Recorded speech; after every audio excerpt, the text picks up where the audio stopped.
बंदी छोड़ सतगुरु रामपाल जी परमेश्वर जी की जय हो।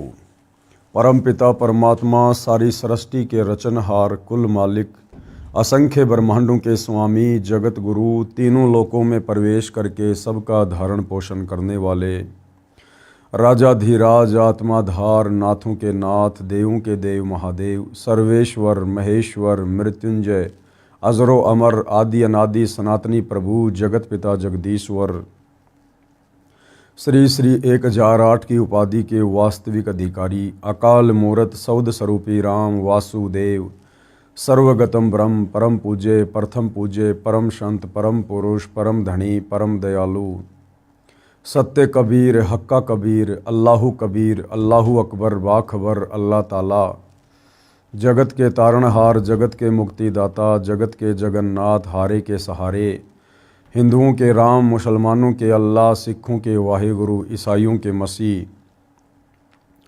दया के सागर दयानिधि करुणा के सागर करुणानिधि स्वयंभू परिभू संकट मोचन कष्ट हरण मंगल करण दुख भंजन अविगत कबीर निर्विकार निर्विषम परमात्मा अलय अलेख सतगुरु आदि अनादि सतगुरु असली मर्यादा पुरुषोत्तम असली राम असली कृष्ण असली घनश्याम असली मुरारी राजाओं के राजा महाराजाओं के महाराजा शहंशाहों के शहंशाह सम्राटों के सम्राट भगवानों के भगवान अल्लाहों के अल्लाह प्रभुओं के प्रभु मसीहाओं के मसीह सच्चे वाहिगुरु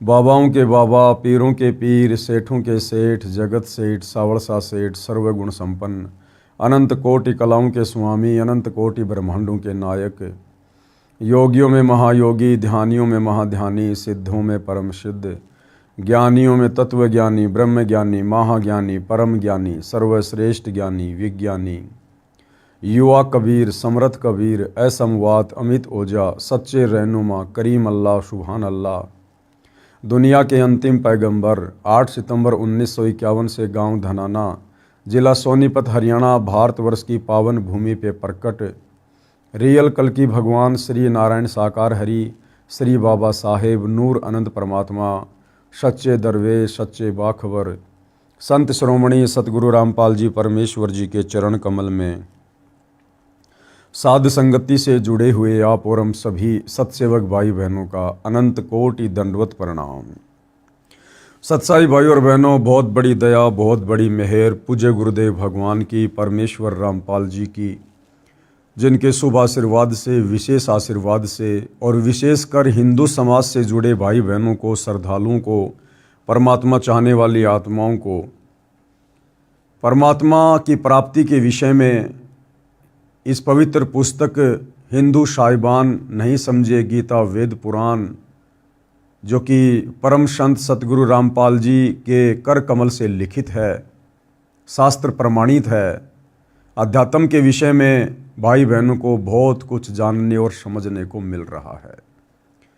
और निश्चित तौर पर हमारी बुद्धि अध्यात्म के मामले में अज्ञान से सराबोर करके सदियों से हमारे धर्म गुरुओं के द्वारा घुटनों में ला दी गई थी और वही बुद्धि पुनः सतगुरु रामपाल जी के संपर्क में आने से उनकी सत्य कथाएं सुनने से सत्संग सुनने से उनके विचार सुनने से जो कि शास्त्र प्रमाणित हैं अब धीरे धीरे ऊपर को उठना शुरू हो रही है। तो भाई और बहनों, ये जो पवित्र पुस्तक है जो हिंदू समाज के लिए विशेषकर एक वरदान साबित हो रही है, संजीवनी बूटी की तरह साबित हो रही है, जो एक बार पुनः हिंदू समाज को जीवित करेगी, सतभक्ति के लिए प्रेरित करेगी। इस पुस्तक के माध्यम से पुनः सोया हुआ सनातन जागेगा, सनातनी परमात्मा प्रेमी लोग जागेंगे और अपने मूल घर अपने मूल ठिकाने सतलोक के विषय में जानेंगे। अर्थात एक बार फिर से सोया हुआ मानव समाज अपने निज घर अपने मूल ठिकाने सतलोक के विषय में जानेगा, समझेगा, उसको प्राप्त करने की चाहत अपने दिल में पैदा करेगा। जिस मूल ठिकाने के विषय में गीता अध्याय 18 श्लोक नंबर 62 में गीता का ज्ञान देने वाले काल ब्रह्म ने अर्जुन से कहा कि उस परमेश्वर की प्राप्ति के बाद, हे अर्जुन, जहाँ जाने के बाद ये जीव आत्मा कभी भी जन्म और मृत्यु में नहीं आती है, जहाँ जाने के बाद साधक लौटकर फिर वापस संसार में नहीं आता है, उस परम पद की खोज करनी चाहिए। तो वह परम पद सनातन परम धाम सतलोक, जहाँ से सतगुरु रामपाल जी स्वयं चलकर गति करके अपने नियम अनुसार आए हैं हमें जगाने के लिए। तो भाइयों और बहनों, ये पुस्तक हमें हर प्रकार से जागृत करेगी, सचेत करेगी, हमारी सोई हुई आत्मा को पुनः जीवित करेगी। तो अब हम इस पुस्तक में आगे बढ़ते हैं। आज इसी कड़ी में हमारा ये 18वें नंबर का वीडियो है और प्रत्येक वीडियो में गुरुदेव भगवान के आशीर्वाद से हमें बहुत कुछ सोचने समझने को मिल रहा है। पिछले वीडियोज़ में आप जी ने देखा कि किस प्रकार से शास्त्रों से प्रमाणित करके सतगुरु रामपाल जी ने वर्तमान भक्ति मार्ग में हमारे भ्रमित धर्म गुरुओं ने जिस प्रकार से पाखंड फैला रखा है उसका प्रमाणित पर्दाफाश किया है। और विशेषकर कुछ पाखंड जैसे श्राद्ध निकालना, पितृ पूजा करना, प्रेत पूजा करना, देवी देवताओं की पूजा करना, मूर्ति पूजा करना, शिवलिंग की पूजा करना, ये वर्तमान हिंदू समाज में विशेष तौर पर इस तरह की घटिया साधनाओं का प्रचलन है। वैसे तो पूरा विश्व ही इस प्रकार की मूर्ति पूजा कर रहा है, खाली हिंदू समाज ही नहीं बल्कि पूरा का पूरा मुस्लिम समाज भी शिवलिंग की पूजा करता है। क्योंकि मक्का में जो मंदिर है, मुसलमान भाई जहाँ पर हज करने के लिए जाते हैं मस्जिद में, असल में वो मक्का महादेव का मंदिर है, वो शंकर भगवान का मंदिर है, वो जहाँ पर पूरे विश्व का मुस्लिम समाज अपनी धार्मिक आस्था के तहत जाता है। तो मक्का में भी शिवलिंग की पूजा होती है। तो भाइयों और बहनों, पूरे विश्व का मानव समाज ही भ्रमित है, क्योंकि गीता ज्ञान देने वाला प्रभु गीता अध्याय 7 श्लोक नंबर 12 से 15 में तीनों देवता ब्रह्मा विष्णु महेश की पूजा करने को भी साफ साफ मना कर रहा है। चूँकि भाइयों और बहनों, गीता कोड वर्ड में है, क्योंकि चारों वेदों का सारांश है, इसलिए गीता जी के ज़्यादातर श्लोक सांकेतिक हैं।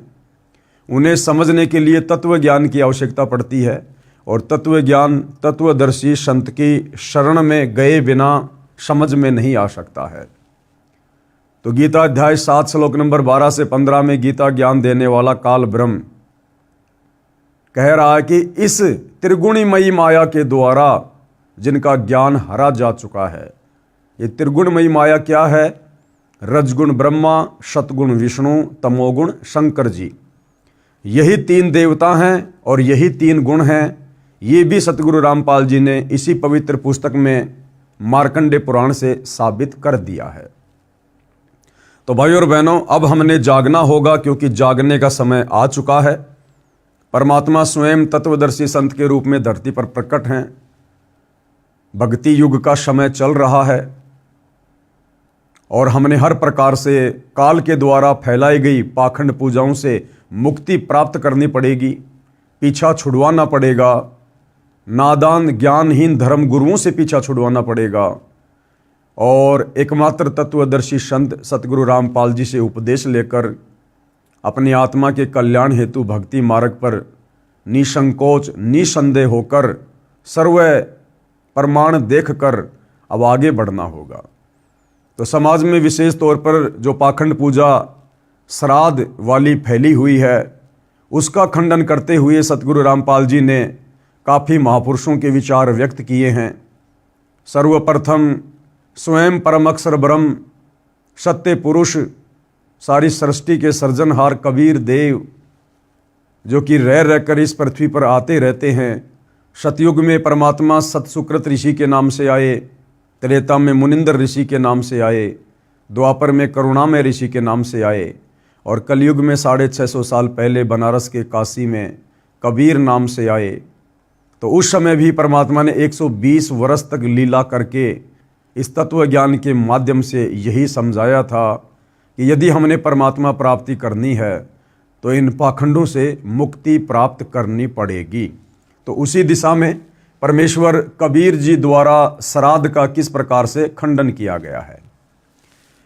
एक समय काशी नगर बनारस में गंगा दरिया के घाट पर कुछ पंडित जी श्राद्धों के दिनों में अपने पितरों को जल दान करने के मकसद से गंगा के जल का लोटा भरकर पटरी पर खड़े होकर सुबह के समय सूर्य की ओर मुख करके पृथ्वी पर लोटे वाला जल गिरा रहे थे। परमात्मा कबीर जी ने यह सब देखा तो जानना चाहा कि आप ये किस उद्देश्य से कर रहे हैं। अब परमेश्वर को तो सारे उद्देश्य का पता था, लेकिन जब ये कबीर परमात्मा धरती पर तत्वदर्शी संत के रूप में आता है तो एक आम मनुष्य की भांति, एक आम संत की भांति ही लीला करता है। पंडितों ने बताया कि हम अपने पूर्वजों को जो पितर बनकर स्वर्ग में निवास कर रहे हैं, पितर कभी भी स्वर्ग में निवास नहीं करते हैं। स्वर्ग में तो देव आत्माएं निवास करती हैं, पितर योनि अलग है।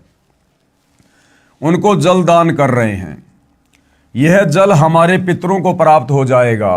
अब देखो भाई और बहनों, हमारे ज्ञानहीन नादान धर्मगुरुओं की अज्ञानता।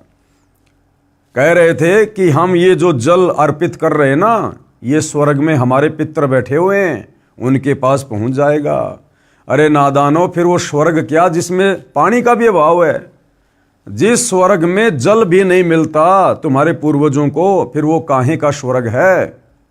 सीधा सीधा ये क्यों नहीं कहते कि वो भूत प्रेत पितर बनकर नरक में कष्ट उठा रहे हैं।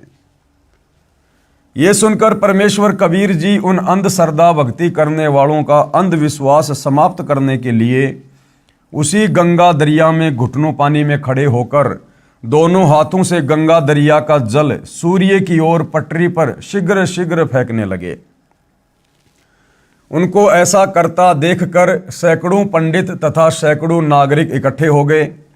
पंडितों ने पूछा कि हे कबीर जी, आप ये कौन सी कर्मकांड की क्रिया कर रहे हो, इससे क्या लाभ होगा? ये तो कर्मकांड में लिखा ही नहीं है। अब देखो भाई और बहनों, अगर कबीर परमात्मा उस समय श्राद्ध खंडन करने के मकसद से अगर ये क्रिया ना कर रहे होते, और यदि उन पंडितों के पूछने पर कि हे कबीर जी, आप ये कौन सा कर्मकांड कर रहे हो और इससे क्या फायदा होगा, अगर कबीर परमात्मा ये कह देते कि इस प्रकार से कर्मकांड करने से घर में धन लाभ अति शीघ्र होता है, पुत्र प्राप्ति होती है, तो वो पूरा का पूरा समाज उस कर्मकांड को तुरंत करना शुरू कर देता। लेकिन कबीर परमेश्वर जी का मकसद उन नादानों की आंखें खोलना था। कबीर जी ने उत्तर दिया कि यहां से 1 मील यानी 1.5 किलोमीटर दूर मेरी झोपड़ी के आगे मैंने एक बगीची लगा रखी है, उसकी सिंचाई के लिए ये क्रिया कर रहा हूं। ये जड़ मेरी बगीची की सिंचाई कर रहा है। अब ये बात सुनकर सारे पंडित हंसने लगे और बोले कि ये कभी संभव नहीं हो सकता। 1 मील दूर ये जल कैसे जाएगा, ये तो यही रेत में समा गया है।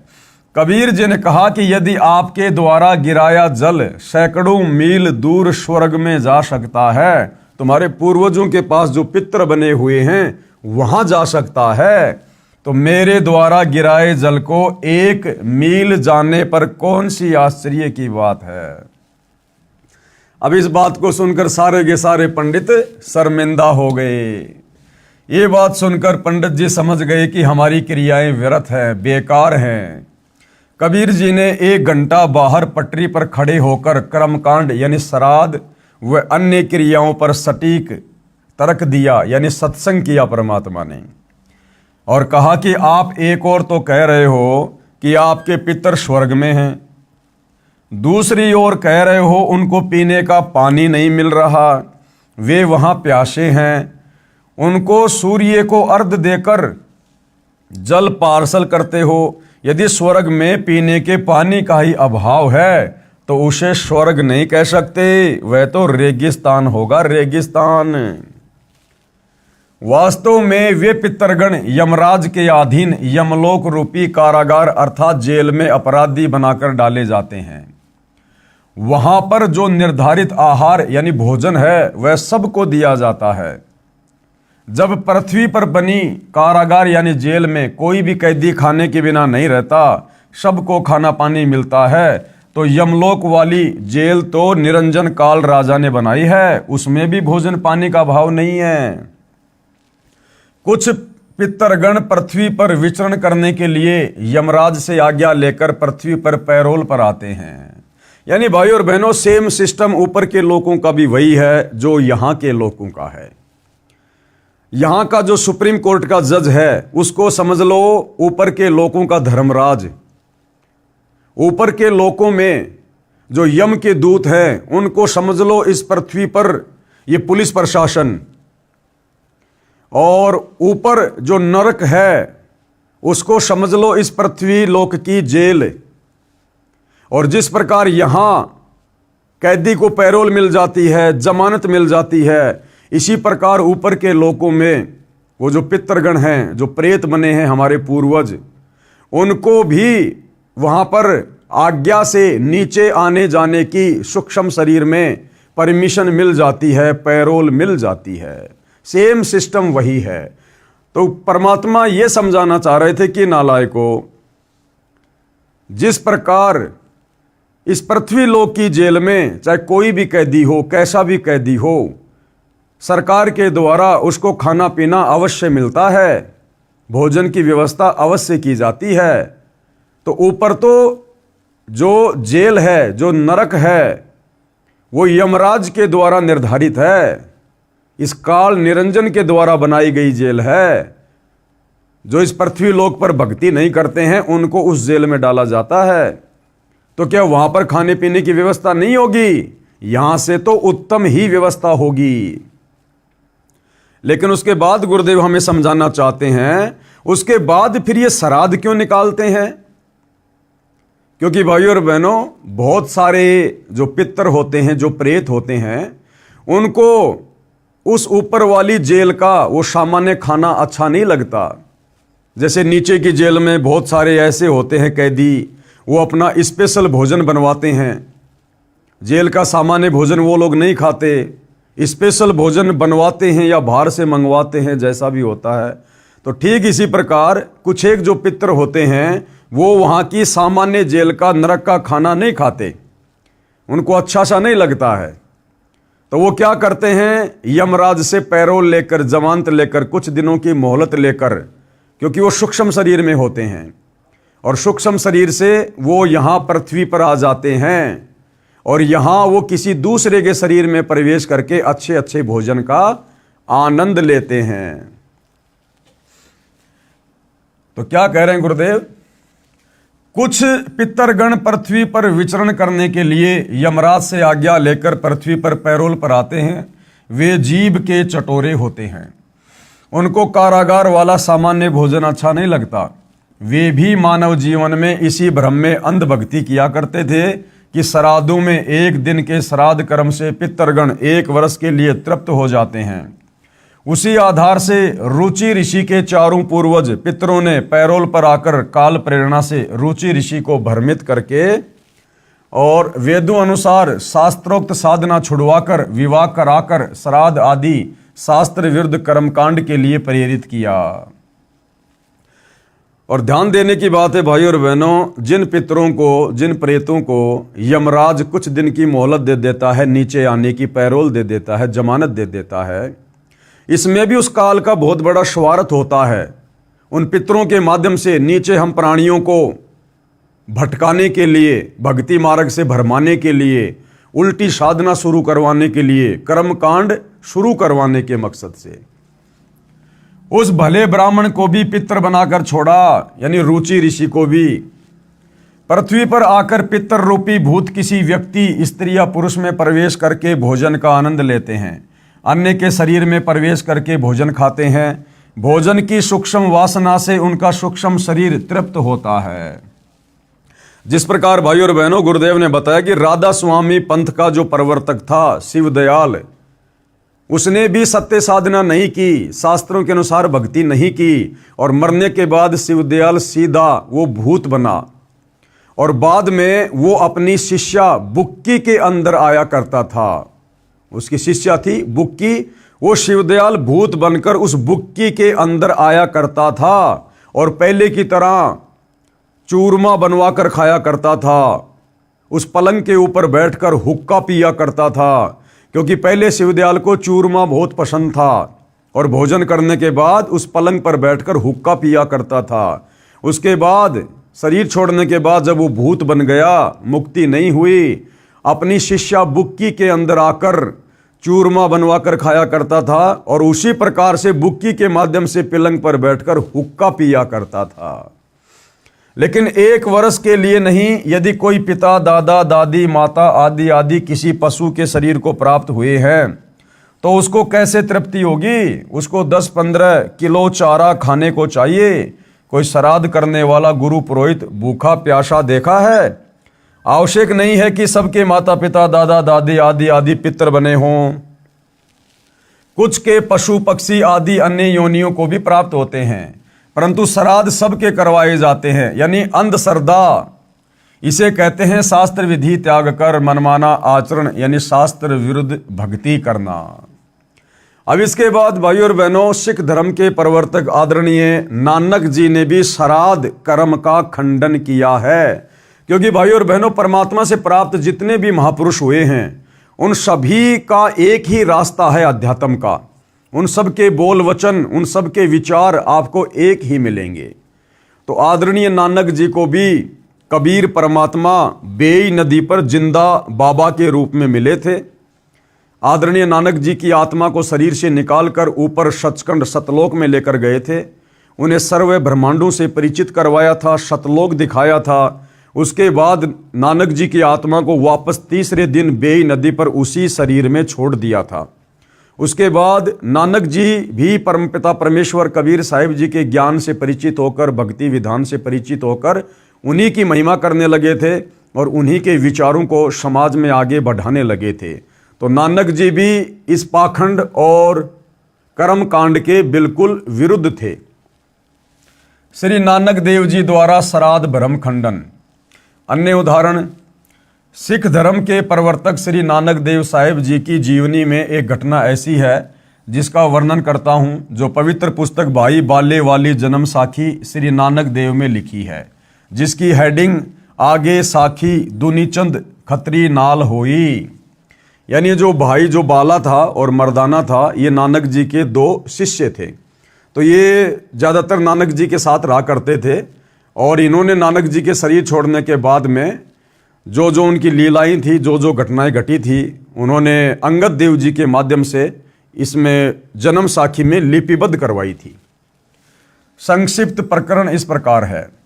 श्री नानक जी को परमात्मा कौन? परम अक्षर ब्रह्म कबीर देव बेई नदी पर उस समय मिले थे जिस समय श्री नानक जी सुल्तानपुर शहर से सुबह के समय प्रतिदिन की तरह बेई नदी में स्नान करने के लिए गए थे। अन्य नगरवासी भी स्नान कर रहे थे। उस समय परमेश्वर कबीर जी बाबा जिंदा के वेश में आए और श्री नानक जी के साथ दरिया में स्नान करने के बहाने प्रवेश हुए। अन्य उपस्थित व्यक्ति देख रहे थे। दोनों ने दरिया में डुबकी लगाई परंतु बाहर नहीं आए। दोनों को दरिया में डूबा मान लिया गया था। परमेश्वर कबीर जी नानक जी की आत्मा को लेकर, यानी शरीर को दूर जंगल में छोड़कर अपने साथ अपने निवास स्थान सतलोक यानी सचखंड में ले गए। 3 दिन तक काल ब्रह्म के 21 ब्रह्मांडों, अक्षर पुरुष के 7 संग ब्रह्मांडों तथा अपने सतलोक के असंख्य ब्रह्मांडों की स्थिति को आंखों दिखाया, यथार्थ आध्यात्मिक ज्ञान बताया तथा यथार्थ मोक्ष मंत्र सतनाम जो 2 अक्षर का है, जिसमें एक ओम मंत्र है तथा दूसरा गुप्त है जो उपदेशी भगत को बताया जाता है, जिससे मुक्ति होना बताया। फिर एक नाम सार नाम का विशेष योगदान मानव के मोक्ष की साधना में है, उससे परिचित कराया तथा सतनाम और सारनाम को कलयुग के 5505 वर्ष बीत जाने तक गुप्त रखने की आज्ञा दी। यानी परमात्मा कबीर जी ने आदरणीय नानक जी को सारनाम दिया था, लेकिन उस समय उस सारनाम को गुप्त रखने की भी आज्ञा दी थी। श्राद्ध, पिंडदान आदि कर्मकांड को व्यर्थ बताया और स्वर्ग नरक को दिखाया। तीसरे दिन श्री नानक जी की आत्मा को शरीर में प्रवेश करके अंतर्ध्यान हो गए। उसके पश्चात श्री नानक जी ने अपने 2 शिष्यों भाई बाला तथा मर्दाना को साथ लेकर प्रभु से प्राप्त यथार्थ ज्ञान व आंखों देखी ऊपर के लोकों की व्यवस्था का प्रचार करने के मकसद से देश प्रदेश में 12 वर्ष भ्रमण किया। उसी दौरान लाहौर में एक धनी व्यक्ति दुनीचंद खत्री की प्रार्थना पर उनके घर गए। उस दिन सेठ दुनीचंद खत्री ने अपने पिताजी का श्राद्ध किया था। कई ब्राह्मणों को भोजन करवाया तथा वस्त्र व हजारों रुपए दक्षिणा दी थी।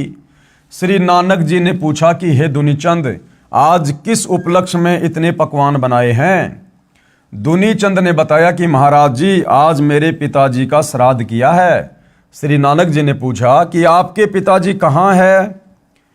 उत्तर दुनीचंद का कि वे स्वर्गवासी हो चुके हैं। श्राद्ध करने से उनको 1 वर्ष तक स्वर्ग में भूख नहीं लगती। ये बात सुनकर श्री नानक जी ने कहा कि हे दुनीचंद, आपको आपके अज्ञानी गुरुओं ने भ्रमित कर रखा है। आपका पिताजी तो बाघ यानी शेर शरीर को प्राप्त होकर उस जंगल में एक पेड़ के नीचे भूख से व्याकुल बैठा है। आदरणीय नानक जी ने दुनीचंद को क्या कहा कि आपके पिताजी स्वर्ग में नहीं, बल्कि आपके भ्रमित गुरुजनों के द्वारा जो आदि अधूरी साधना उनको दी गई थी, उस भक्ति साधना के चलते आपके पिताजी मरने के बाद में शेर बन गए, शेर, बाघ।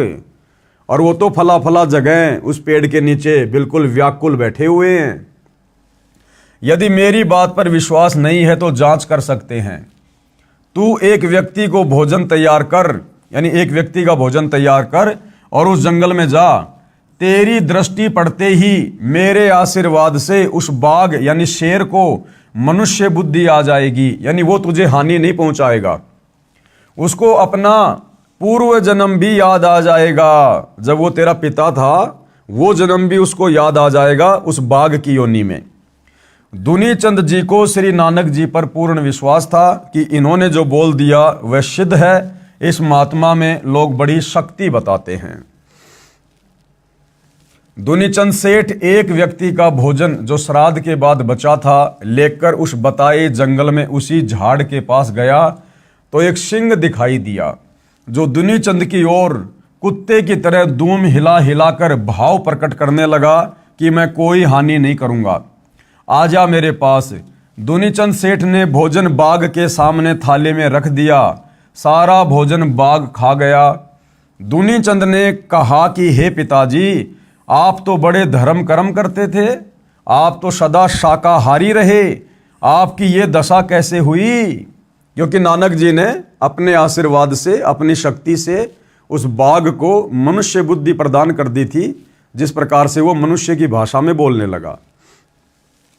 श्री नानक महाराज जी की शक्ति से सिंह ने कहा कि बेटा, जब मेरे प्राण निकल रहे थे उसी समय साथ वाले मकान में मांस पकाया जा रहा था। उसकी गंध मेरे तक आई और मेरे मन में मांस खाने की इच्छा हुई। उसी समय मेरे प्राण निकल गए, जिस कारण से मुझे शेर का शरीर मिला। अब देखो भाई और बहनों, बड़े विचार करने की बात है। अंत समय में भी ये काल हमारे साथ में इस प्रकार से धोखा करता है, जिस प्रकार सेठ दुनीचंद जी के पिताजी के साथ किया। सेठ दुनीचंद का पिता बड़ा धार्मिक था, धर्म कर्म किया करता था, भक्ति किया करता था, जैसी भी उन अज्ञानी धर्मगुरुओं ने उसको बता रखी थी। और टारगेट क्या था इस आत्मा का कि मैंने अपनी आत्मा का कल्याण करवाना है, मैंने स्वर्ग में जाना है। लेकिन अंत समय में तत्वदर्शी संत की शरण के अभाव में और संपूर्ण ज्ञान ना हो पाने के चलते आत्मा को किस प्रकार से यह काल भ्रमित करता है। पूरा जीवन शाकाहारी बिताने वाले सेठ दुनीचंद के पिताजी जब अंतिम समय में सैया पर लेटे हुए थे, उसी समय पड़ोस में किसी व्यक्ति ने मांस पकाया, यानी नॉनवेज बना रहा था। और उस मांस की जो महक थी, जो गंध थी, वो सेठ दुनीचंद जी के पिताजी के नाकों में आई और उस महक को सूंघ कर काल प्रेरणा से सेठ दुनीचंद के पिताजी ने सोचा कि वाह क्या महक है। बस इतना ही सोचा और उसी समय उनके प्राण निकल गए। और परमात्मा जी का फिर अटल विधान है कि अंत समय में शरीर छोड़ते समय इस प्राणी की आस्था, इसकी मोह ममता, इसकी चाहत जिस भी वस्तु में रह जाएगी, पोते में, पोती में, धन में, संपत्ति में, खेत में, किसी पशु में या खाने पीने में, ये प्राणी उस विधान अनुसार वही जन्म लेगा, उसी प्रकार की योनि को जन्म प्राप्त करेगा। तो अंत समय में वो मांस की महक दुनीचंद के पिताजी के नाक में पड़ी और मांस खाने की इच्छा जागृत हुई। उसी समय उनके प्राण निकल गए और वो इच्छा उनके अंदर रह गई सूक्ष्म शरीर में। काल ने अगला जन्म उसको बाघ का दे दिया, शेर का, कि ले बेटा, अंत समय में तेरी मांस खाने की इच्छा थी ना, अब तू कच्चा मांस खा, कच्चा मांस जब तक इस बाघ के शरीर में रहेगा। इसलिए भाई और बहनों, हम भक्तों को भी यहाँ बहुत बड़ी शिक्षा मिलती है कि हमने सदैव अपने विचारों को, अपनी सोच को, अपनी भावनाओं को, अपनी जिज्ञासाओं को सतगुरु रामपाल जी भगवान की भक्ति के इर्द गिर्द ही रखना चाहिए। हमने सांसारिक लोगों से ज़्यादा उठना बैठना, बातचीत करना, व्यवहार करना बिल्कुल बंद कर देना चाहिए। यदि कोई विशेष कार्य है तो अपने कार्य तक हम सीमित रहें, उसके बाद तुरंत वहाँ से उठकर फालतू की बातें ना करके, इधर उधर की निंदा चुगली वाली बातें ना सुन के, ना करके हम वापस अपने कार्य पर लगे या फिर परमेश्वर की भक्ति में लगे, परमेश्वर के सुमरण में, चिंतन मनन में या सत्संग सुनने में अपना समय बिताएं। ये हम भक्तों की दैनिक क्रिया होनी चाहिए।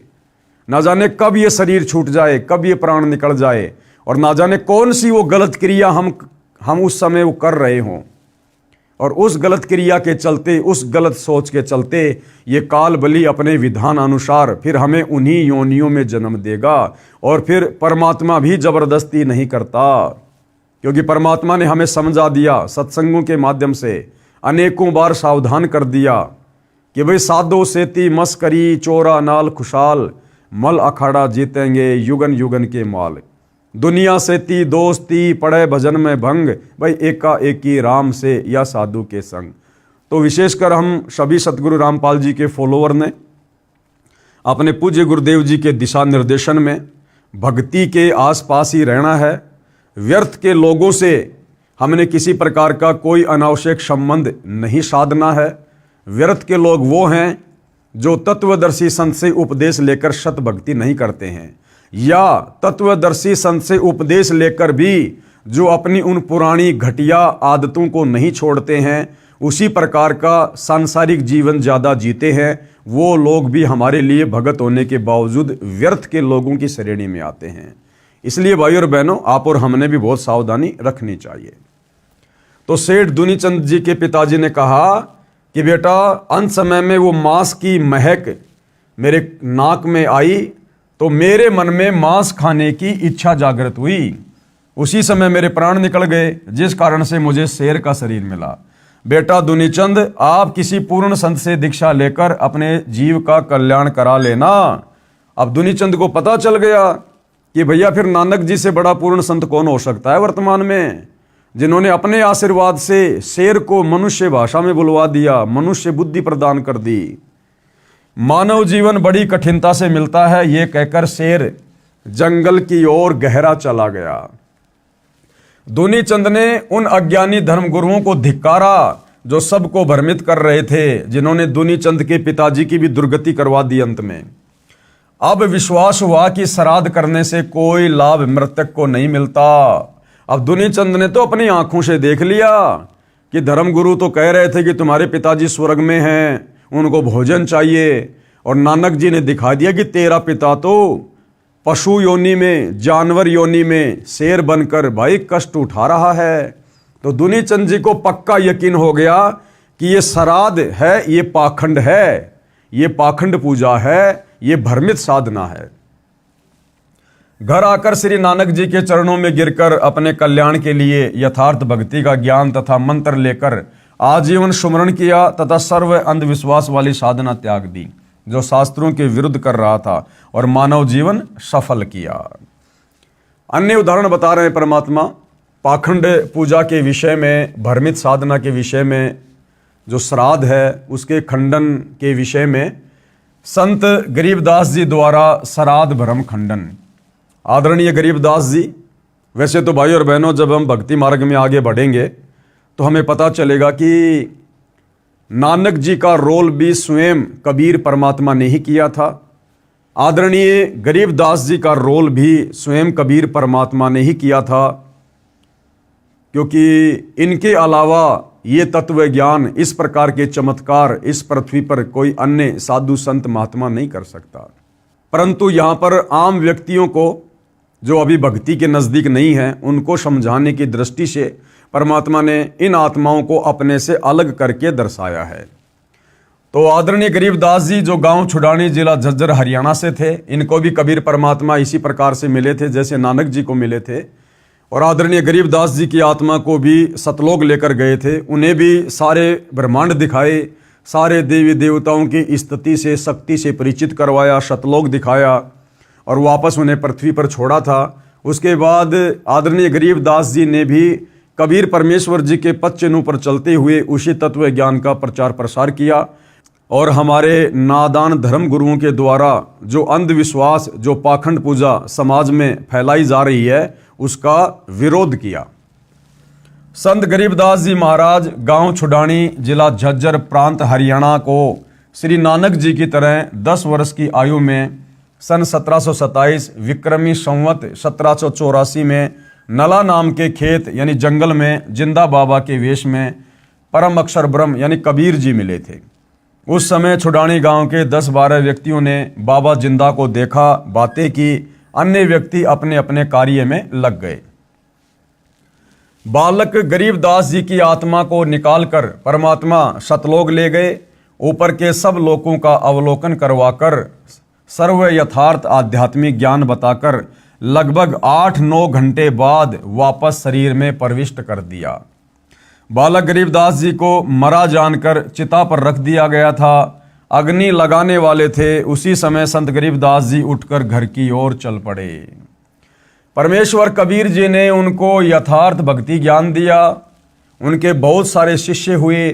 गांव छुड़ानी के एक भगत को संत गरीबदास जी की बात पर विश्वास नहीं था कि श्राद्ध कराया हुआ मृतक को नहीं मिलता। श्राद्धों के दिनों में उस भगत के दोनों माता पिता के श्राद्ध लगातार 2 दिन किए गए। पहले दिन माता जी का और अगले दिन उसके पिताजी का। संत गरीबदास जी ने कहा कि हे भगत, आपके माता पिता तो तुम्हारे खेत की जोड़ी, जिसे ग्रामीण भाषा में लेट यानी छोटा तालाब कहते हैं, जोड़ी, वहां पर भूखे रो रहे हैं। आप 2 व्यक्तियों का भोजन लेकर मेरे साथ चलो। वह भगत अति शीघ्र अपने पिता के श्राद्ध से बची खीर व रोटी 2 व्यक्तियों की लेकर संत गरीबदास जी के साथ गया। उनके खेत में बनी जोहड़ी से लगभग 200 फुट दूर खड़े होकर संत गरीबदास जी ने आवाज लगाई कि हे फतेह सिंह तथा दया कौर, काल्पनिक नाम, आओ, आपका पुत्र आपके लिए भोजन लाया है। हालांकि भाइयों और बहनों, ये काल्पनिक नाम नहीं है, क्योंकि अब यहाँ सीधे सीधे अगर ये बात कह दी जाए तो आम व्यक्ति ये सोचेगा भाई संत रामपाल जी को क्या पता, 350 साल पहले उस भगत के पिताजी का नाम ये था और उसकी माता का नाम ये था। इसलिए सतगुरु रामपाल जी यहाँ पर लिख रहे हैं काल्पनिक नाम। जबकि भाइयों और बहनों, सतगुरु रामपाल जी स्वयं परम अक्षर ब्रह्म हैं, अंतर्यामी परमेश्वर हैं, सारी सृष्टि के मालिक हैं, सभी आत्माओं के जनक हैं, आदि और अंत की जानने वाले हैं। तो परमेश्वर जी ने जो नाम यहाँ पर लिखे हैं उस भगत के माता पिता के, वो परम सत्य हैं। आओ, आपका पुत्र आपके लिए भोजन लाया है। उसी समय गीदड़ तथा गीदड़ी यानी उस भगत के माता पिता गिद्दड़ और गीदड़ी बने हुए थे और पंडित जी ने कहा था कि वो स्वर्ग में बैठे हैं, उनके श्राद्ध निकालो। उसी समय गीदड़ तथा गीदड़ी झाड़ियों से बाहर निकले। पहले तो ऊपर को मुख करके चिल्लाए, पहले तो रोए चिल्लाए ऊपर मुंह करके अपनी दुर्गति को देखकर, जो शास्त्र विरुद्ध साधना उन्होंने मनुष्य जन्म में रहते सहते की थी हमारे भ्रमित धर्म गुरुओं के कहने पर। फिर दौड़े दौड़े संत गरीबदास जी के पास आए, दोनों के सामने खीर रोटी रख दी, शीघ्र शीघ्र खाकर वापस दौड़ गए। उस दिन उस भ्रमित भगत का अज्ञान भंग हुआ। उसके बाद उस भगत की आंखें खुली कि हमारे धर्म गुरु तो हमारे को सरेआम मूर्ख बना रहे हैं श्राद्ध के नाम पर। प्रतिदिन 2 व्यक्तियों का भोजन जैसा भी घर पर बनता था, एक समय उस जोड़ी की झाड़ियों में रख देता और प्रतिदिन वे दोनों जानवर भोजन खा जाते। कुछ वर्ष पश्चात उनकी मृत्यु हो गई। ये देखकर भी अन्य गांव वाले तो उस भगत का मजाक करते थे कि तेरे को गरीबू, यानी आदरणीय गरीबदास जी को गांव वाले गरीबू कहा करते थे। संत गरीबदास जी को गांव के लोग गरीबा, गरीबू आदि आदि अपभ्रंश नामों से पुकारा करते थे। क्योंकि भाइयों और बहनों, किसी भी महापुरुष के रहते सहते हम उनकी कदर नहीं करते, उनकी इज्जत नहीं करते, और जाने के बाद फिर हम उनकी महिमा करते हैं जिसका हमें कोई लाभ नहीं होता। त्रेता युग में रामचंद्र जी आए, उस समय किसी ने ठंडा पानी नहीं पीने दिया। द्वापर में श्री कृष्ण जी आए, सदा उनके साथ लड़ाई झगड़ा रखा, और आज उनके जाने के बाद उनके मंदिर बना बनाकर सोने चांदी पत्थर की मूर्तियां सजाकर उनकी पूजा कर रहे हैं। अब हमें उनकी पूजा पाठ करने से किसी प्रकार का कोई लाभ नहीं मिलना है। तो लोगों ने कहा कि भाई तेरे को तो गरीबों ने बहका दिया है, श्राद्ध नहीं करता, बड़ी हानि हो जाएगी। परंतु भगत को अटल विश्वास हो चुका था, क्योंकि वो तो अपनी आंखों से देख चुका था। आजीवन मर्यादा में रहकर साधना करके जीवन सफल किया। जीवन में कोई हानि नहीं हुई, अपितु अद्भुत लाभ हुए। धनी हो गया, सैकड़ों गाय मोल ले ली, बड़ी हवेली यानी कोठी बना ली। कुछ वर्ष पश्चात बच्चों ने भी दीक्षा ले ली, सुखी जीवन जिया। यानी हमारे धर्मगुरु जो हमें डराते हैं ना कि श्राद्ध नहीं निकालोगे तुम्हारे घर में ये नुकसान हो जाएगा, वो नुकसान हो जाएगा। भाइयों और बहनों, नुकसान हो जाएगा, लेकिन वो नुकसान उन लोगों को होगा जिनको सतगुरु की शरण प्राप्त नहीं है, जिनको तत्वदर्शी संत की शरण प्राप्त नहीं है। उसके बाद तो वो देवी देवता उसका घनचक्कर बना देंगे, घनचक्कर, यदि उनकी पूजा पाठ नहीं की, उनका भाग समय पर नहीं निकाला तो। और जिस दिन आप सतगुरु की शरण में आकर, जैसे वर्तमान में धरती पर पूर्ण संत सतगुरु रामपाल जी हैं, इनकी शरण में आने के बाद ये पाखंड पूजा तो हमने छोड़नी पड़ेगी। श्राद्ध निकालना, पितृ पूजा, प्रेत पूजा, देवी देवताओं की पूजा, मंदिर मस्जिद चर्च गुरुद्वारों में जाकर वो आदि अधूरी साधना करना, तीर्थों पे जाना, धामों पे जाना, पैदल यात्रा करना, कावड़ वावड़ लेके आना, ये सारी की सारी शास्त्र विरुद्ध साधना हमने त्यागनी पड़ेगी। परंतु सच्चे सतगुरु की शरण में आने के बाद ये काल बली हमारी तरफ आंख उठा के भी नहीं देख सकता। इसलिए यदि आप सतगुरु की शरण में आए बिना उन पाखंड पूजाओं को त्यागते हैं तो हो सकता है आपको नुकसान हो जाए। परंतु सतगुरु के शरण में आने के बाद जब हम उन पाखंड पूजाओं को त्यागते हैं, ठोकर मारते हैं, और यदि मर्यादा में रहेंगे, ये काल बली हमारा बाढ़ भी बाका नहीं कर सकता। अन्य उदाहरण दे रहे हैं गुरुदेव भगवान पाखंड पूजा को लेकर, विशेषकर श्राद्ध के खंडन को लेकर। लेखक यानी संत रामपाल जी द्वारा श्राद्ध भ्रम खंडन सत्य कथा। अब गुरुदेव भगवान अपनी जुबानी सत्य कथा बता रहे हैं कि किस प्रकार से हमारे नादान धर्मगुरुओं ने श्राद्ध के नाम पर समाज को भ्रमित किया हुआ है। मेरे पूज्य गुरुदेव स्वामी राम देवानंद जी बड़ा पैतावास, तहसील चरखी दादरी, जिला भिवानी, प्रांत हरियाणा के निवासी थे। अब यहाँ पर भाइयों और बहनों एक शब्द इस्तेमाल किया है सतगुरु रामपाल जी ने कि मेरे पूज्य गुरुदेव स्वामी राम देवानंद जी। अभी भाइयों और बहनों, आप परमेश्वर जी की शरण से दूर हैं, आपने अभी उनके सत्संग सुनने शुरू नहीं किए हैं, इसलिए ये बात अभी आपको समझ में नहीं आएगी। जब आप उनसे उपदेश लेकर धीरे धीरे भक्ति मार्ग में आगे बढ़ेंगे तो आप जी को पता चलेगा कि सतगुरु रामपाल जी तो स्वयं जगत गुरु हैं। जगत गुरु यानी सारे संसार के गुरु, सारी सृष्टि के गुरु हैं, सबको ज्ञान देने वाले हैं। फिर भला इन्हें गुरु बनाने की क्या आवश्यकता।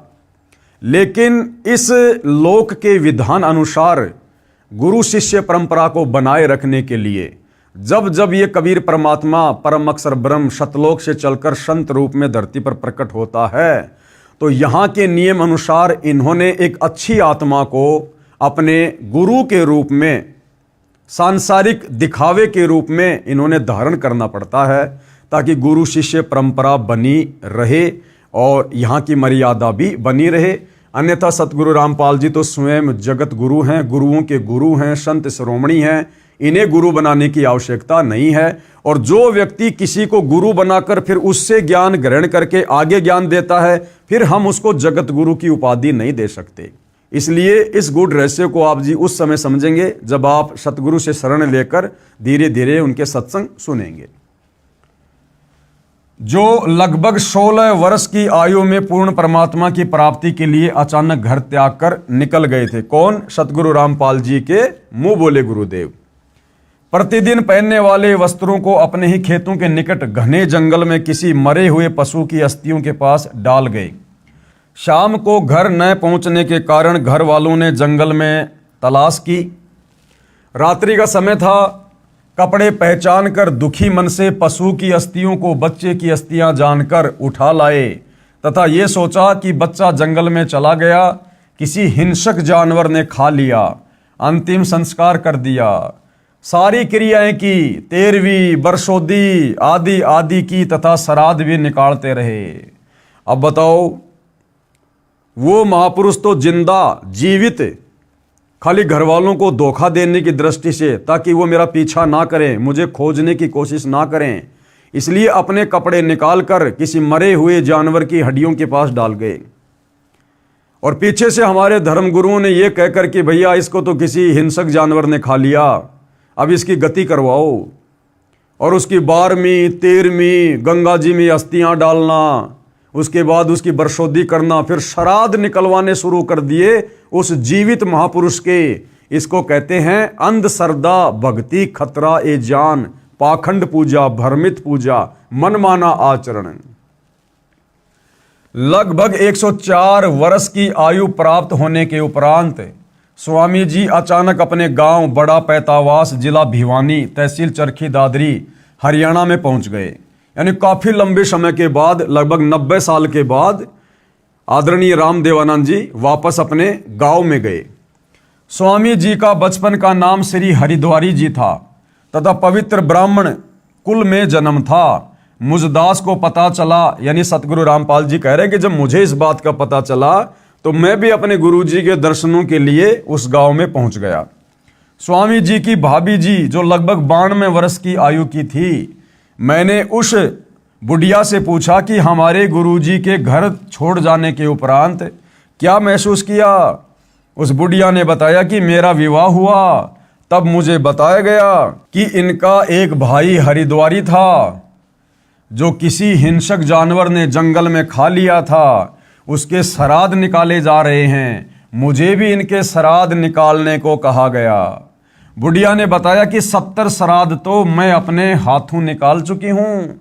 यानी 70 साल से तो वो बुढ़िया उस जीवित महापुरुष के श्राद्ध निकाल रही थी, हमारे ज्ञानहीन धर्म गुरुओं के कहने पर। और जब कभी फसल अच्छी नहीं होती या कोई घर का सदस्य बीमार हो जाता तो अपने पुरोहित यानी गुरुजी से कारण पूछते तो वह कहा करता कि हरिद्वारी वो पितर बना हुआ है, वो तुम्हें दुखी कर रहा है। श्राद्धों के निकालने में कोई अशुद्धि रही है, यानी तुमने श्राद्ध ढंग से नहीं निकाले, तुम्हारा हरिद्वारी जो पितर बन गया ना मरने के बाद, वो दुखी कर रहा है, वो नुकसान कर रहा है।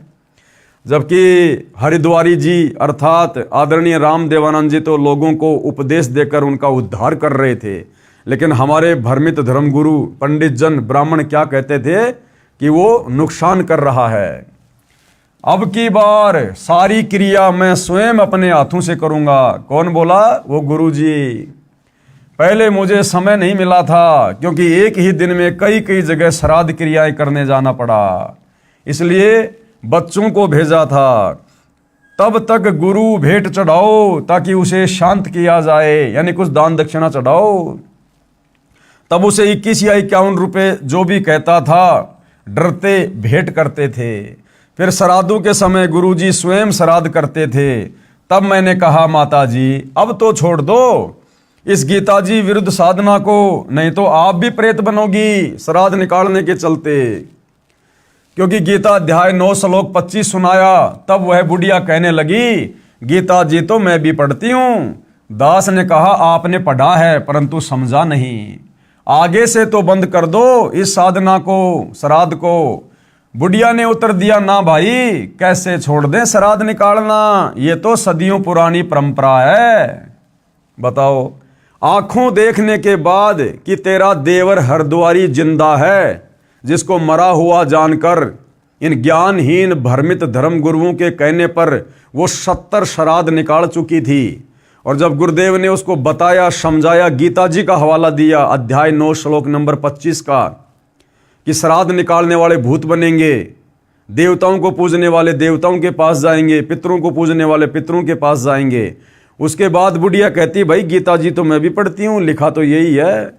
तो गुरुदेव ने कहा कि बुढ़िया अब तो छोड़ दे श्राद्ध निकालना, आदमी तेरे सामने जीवित है।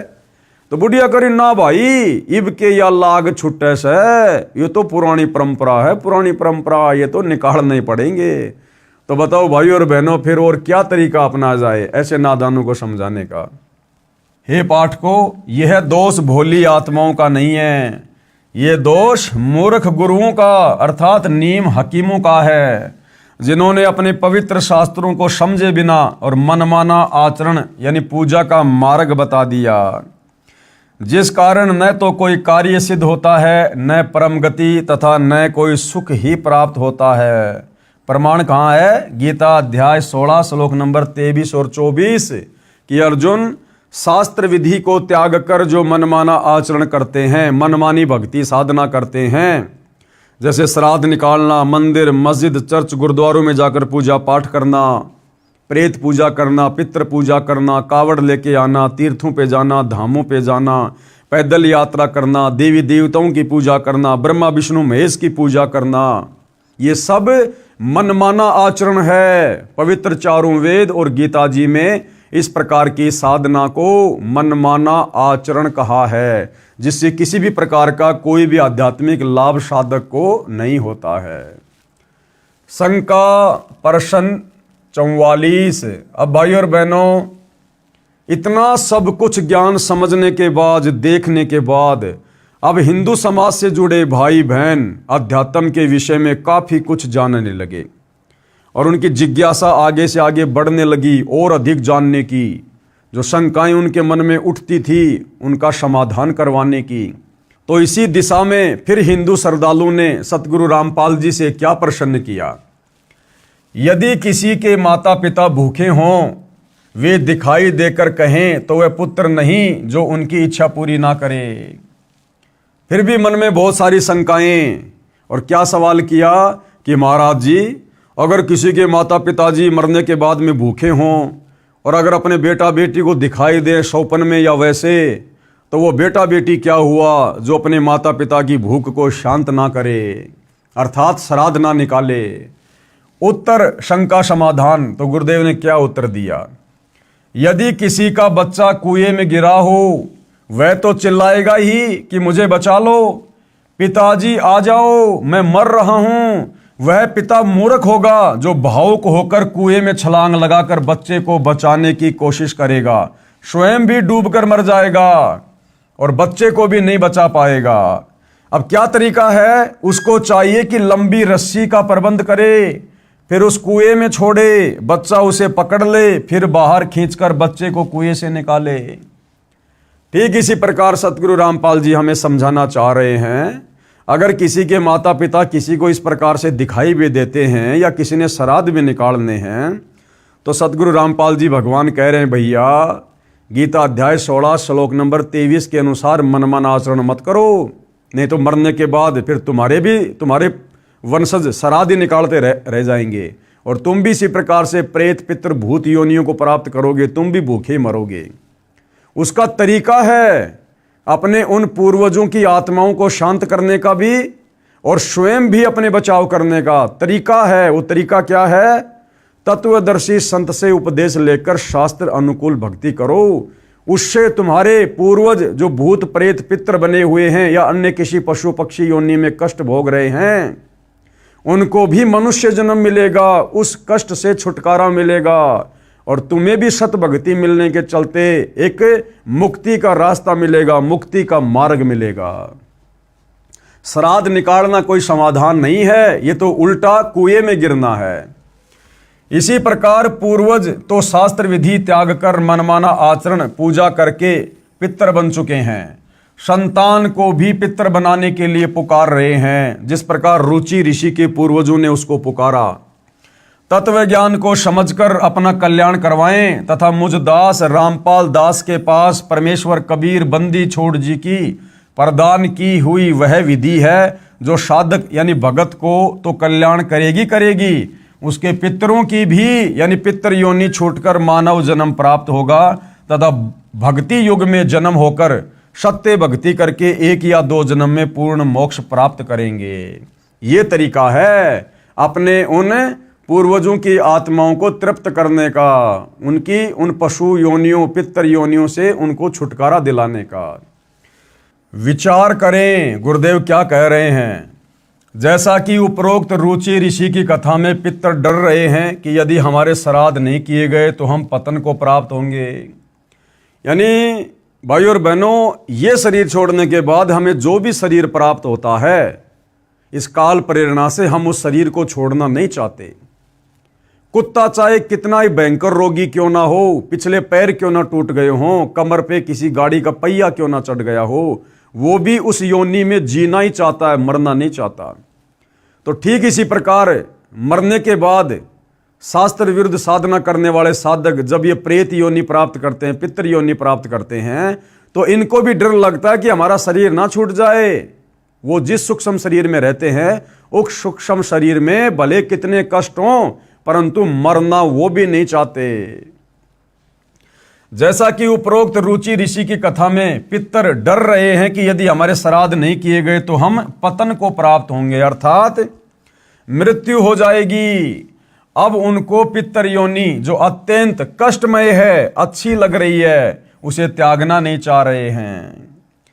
ये तो वही कहानी वाली बात है कि एक समय एक ऋषि को अपने भविष्य के जन्म का ज्ञान हुआ। अब गुरुदेव एक कथा सुना रहे हैं कि इस काल ने कैसा भयंकर जाल आप और हमारे ऊपर डाल रखा है। हम मनुष्य हैं, आज वर्तमान में हर प्रकार से सुख सुविधा भोग रहे हैं, परंतु मरना कोई नहीं चाहता। चाहे हॉस्पिटल में भयंकर रोग से आदमी सड़ रहा है और पता है कि तुम मरेगा, लेकिन फिर भी मरना नहीं चाहता। अपनी जमीन बेच देगा, गहने बेच देगा अपने इलाज के लिए। इसी प्रकार शरीर छूटने के बाद जब हम अन्य योनियों में जाते हैं, जो शास्त्र अनुसार भक्ति साधना नहीं करते, भले वो सूअर की योनि में चला गया। अब सूअर का क्या जीवन भाई और बहनों, गधे का क्या जीवन, कितना कष्ट, दुख ही दुख है।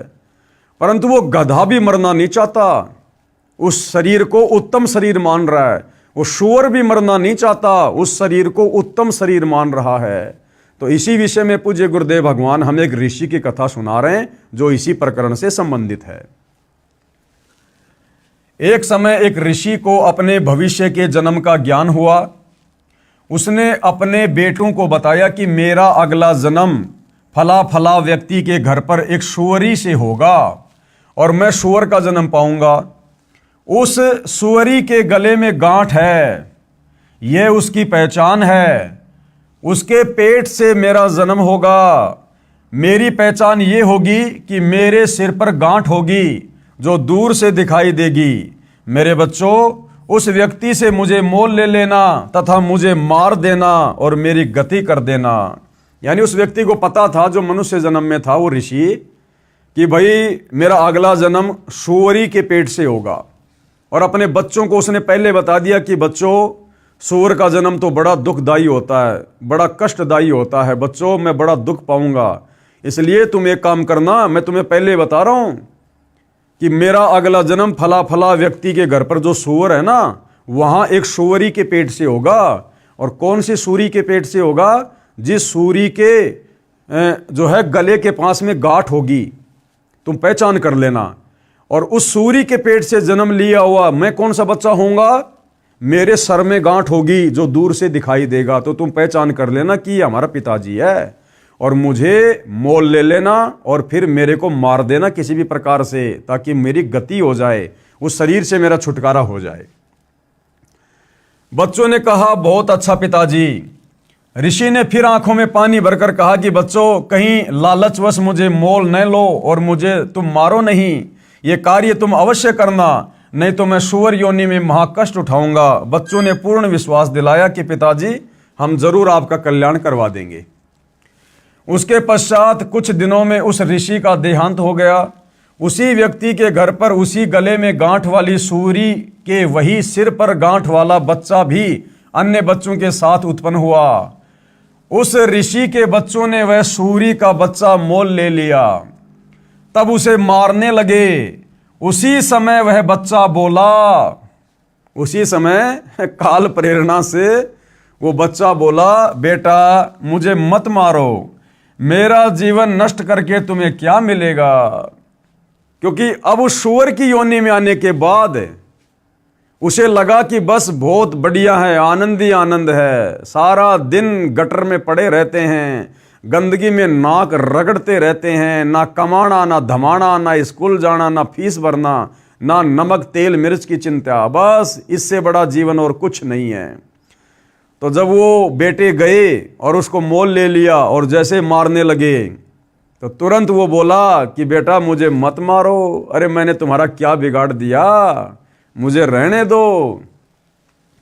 तब उस ऋषि के पूर्व जन्म के बेटों ने कहा, पिताजी आपने ही तो कहा था। तब वह सूअर के बच्चे रूप में ऋषि बोला कि मैं आपके सामने हाथ जोड़ता हूं, मुझे मत मारो।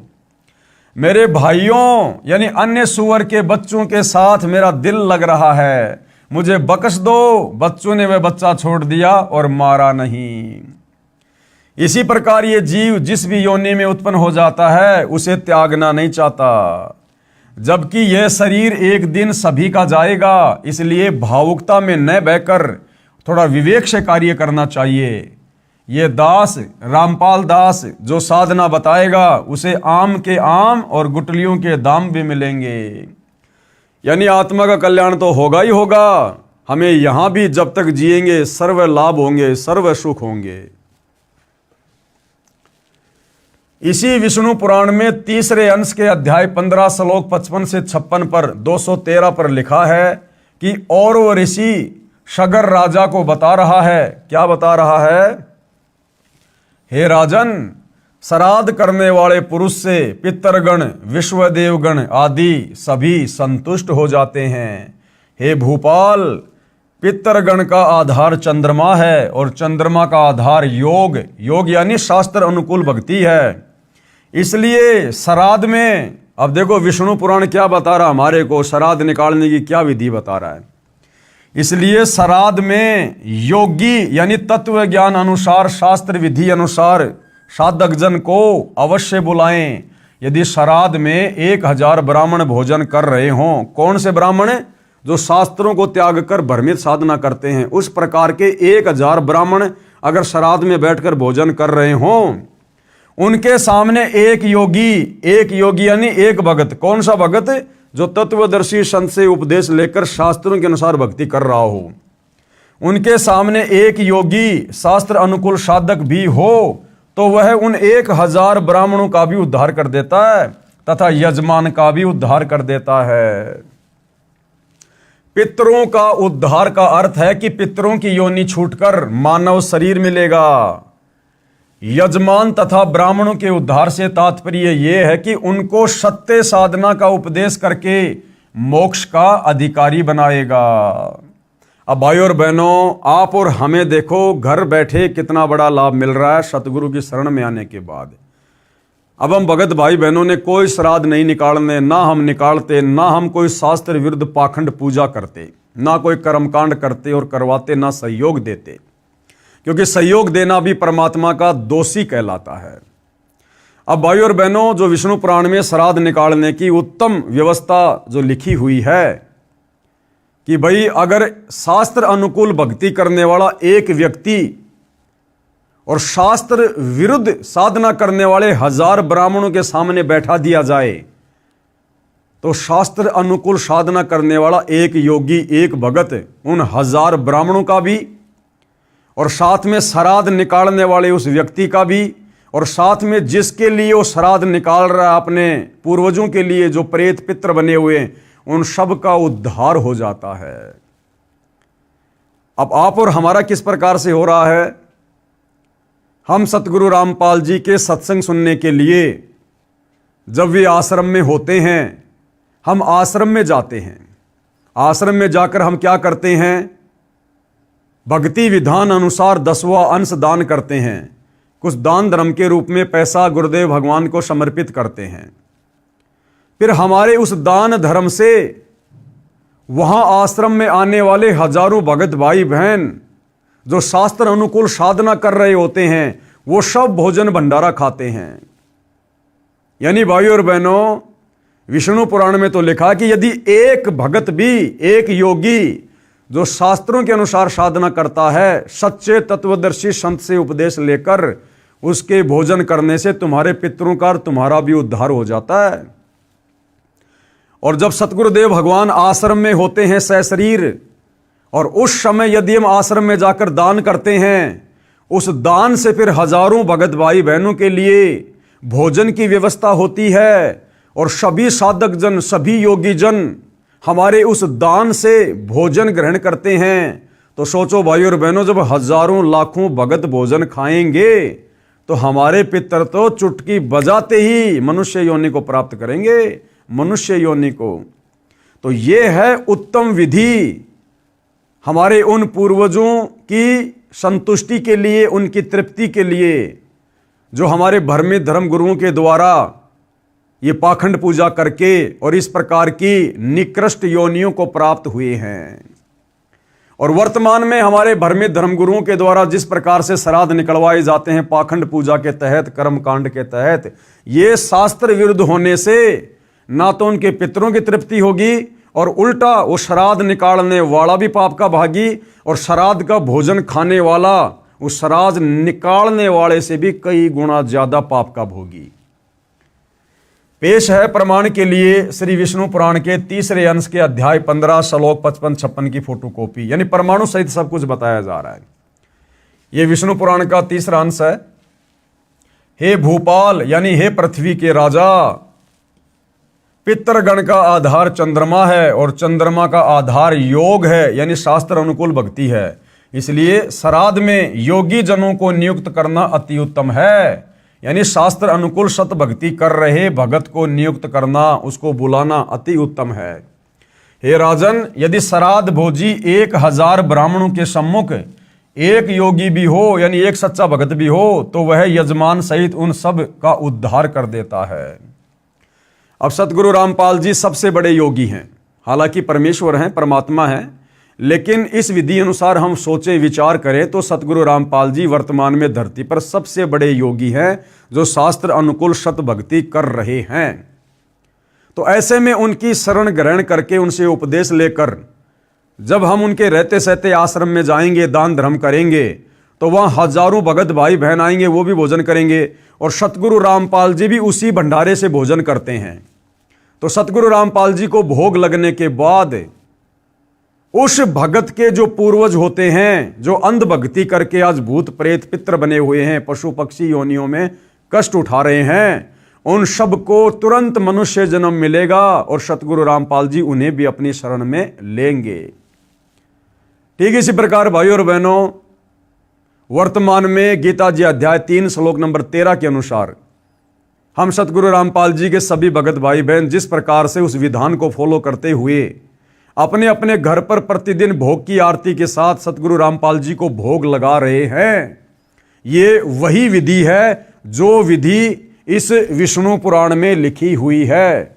या हमारे घर पर जो भगत भाई बहन आते हैं और हम श्रद्धा के साथ उनको भोजन पानी करवाते हैं, भंडारा करवाते हैं, ये वही विधि है जो विधि यहाँ पर लिखी हुई है। लेकिन हमारा मकसद, हमारा टारगेट विशेष हमारे पूर्वजों की मुक्ति करवाने का नहीं होना चाहिए। हमने मन में विचार भी नहीं करना चाहिए, वो तो ऑटोमेटिक होगा ही होगा। हम ना सोचेंगे तो भी इस विधि से भक्ति करने के कारण हमारे पूर्वजों का कल्याण होगा ही होगा। योगी की परिभाषा, अब गुरुदेव समझा रहे कि योगी यानी भगत क्या होता है, भगत की क्या परिभाषा है। गीता अध्याय 2 श्लोक नंबर 53 में कहा है कि हे अर्जुन, जिस समय आपकी बुद्धि भिन्न भिन्न प्रकार के भ्रमित करने वाले ज्ञान से हटकर एक तत्व ज्ञान पर स्थिर हो जाएगी, तब तू योगी बनेगा। अर्थात तत्वदर्शी संत से सत्संग सुनने के बाद जब हमारा मन, हमारी बुद्धि, हमारा चित्त इस बात को दृढ़ता के साथ में स्वीकार कर लेगा कि सतगुरु रामपाल जी जो शास्त्र अनुकूल प्रमाणित सत भक्ति बता रहे हैं, इस भक्ति के अलावा संसार में दूसरा कोई भक्ति मार्ग नहीं है, और सतगुरु रामपाल जी के अलावा आत्मा का कल्याण करवाने वाला परम संत दूसरा कोई धरती पर नहीं है। जब इतना हमें दृढ़ विश्वास हो जाएगा, उसके बाद चाहे ब्रह्मा विष्णु महेश भी कोई भी रूप धारण करके यदि हमें इस सत भक्ति से भ्रमित करने का प्रयास करेंगे तो भी हम डगमग नहीं होंगे, और ज्ञान के आधार से उन्हें दो टूक जवाब दे देंगे, उनको भी मुंह की खाके जानी पड़ेगी। जब भगत भक्ति मार्ग पर ज्ञान को आधार बनाकर इतना दृढ़ होगा, तब वह योग को प्राप्त करता है, अर्थात तब तो वो भगत कहलाता है, पक्का भगत, सच्चा भगत। गीता अध्याय 2 श्लोक 53 में कहा है कि हे अर्जुन, जिस समय आपकी बुद्धि भिन्न भिन्न प्रकार के भ्रमित करने वाले ज्ञान से हटकर एक तत्व ज्ञान पर स्थिर हो जाएगी, तब तू योगी बनेगा, अर्थात भगत बनेगा।